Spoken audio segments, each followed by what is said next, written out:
Looks like a mulatto male, purple yellow, cream-colored shirt. 1091-096 responds. Going back towards Carly. Subject on foot running. 74th Street Collins, westbound foot chase, 74th Street Collins. East on 71st toward Collins. 71 Street, revising eastbound towards Collins from 71st Street.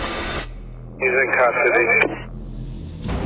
The police came to my house around 3:30, asking for my parents, showing a picture of my brother when he was in middle school, around that, very young.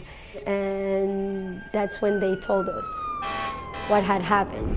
A young man dies after being tasered by a police officer last week. La muerte de un joven colombiano tras el disparo de una pistola eléctrica sigue desatando indignación en la comunidad del sur de la Florida. Police in Florida are investigating after a teenager died while in their custody. His family is blaming police.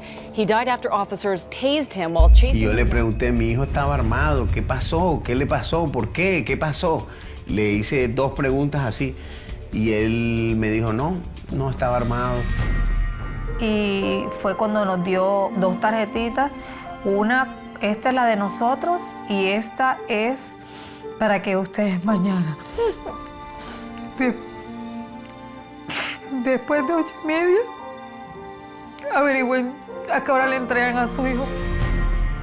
This is where two of my friends who witnessed him dying saw everything happens. He was just there, like laying motionless, and there's cops around him clapping, like congratulating and laughing. Well, they told us he was dead as soon as we got there, and then they were celebrating, so obviously they knew he wasn't moving. He was unconscious.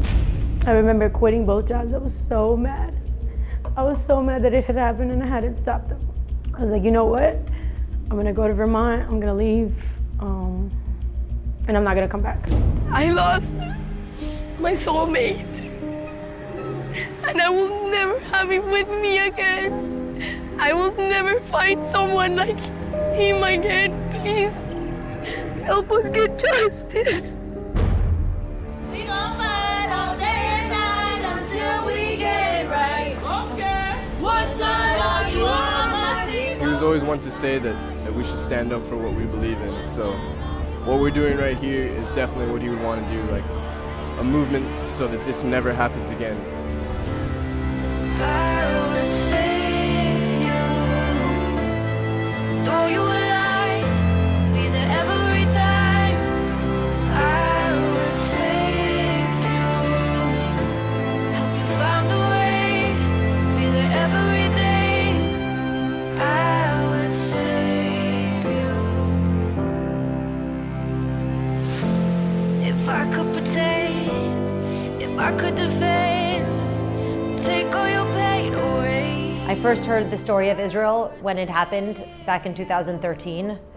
And about a year later, I started hearing it more and more as his death was suddenly not just a death, but it was slowly becoming a movement. I ran home and started writing. I knew this was a story that had to be told.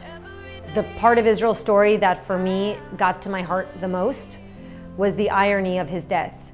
The fact that his parents came here to save he and his sister's lives, and he was killed by those sworn to protect and defend. I think this movie is important because it's a way of telling his story, showing his soul, showing who he was, showing his art, and show the beautiful part of him that most of people don't know. This is an incredibly important time in our history to tell this story. Israel was a good kid, a great kid with all the talent and potential in the world. We are here to make sure that a story like his never happens again. We're really close to being able to make Israel's vision, his beautiful life, into a film. And with your help, we can make that happen, so please help us. Anything that you can do, there's nothing too big or too small, will go a long way into us making Israel's vision a reality. For all of you who have asked me what to do, for all of you who have asked me how to support, this is the way right now. We will see each other in another life, and I'm counting on that. Take all your pain away. Send you a warning, prevent you from hurt.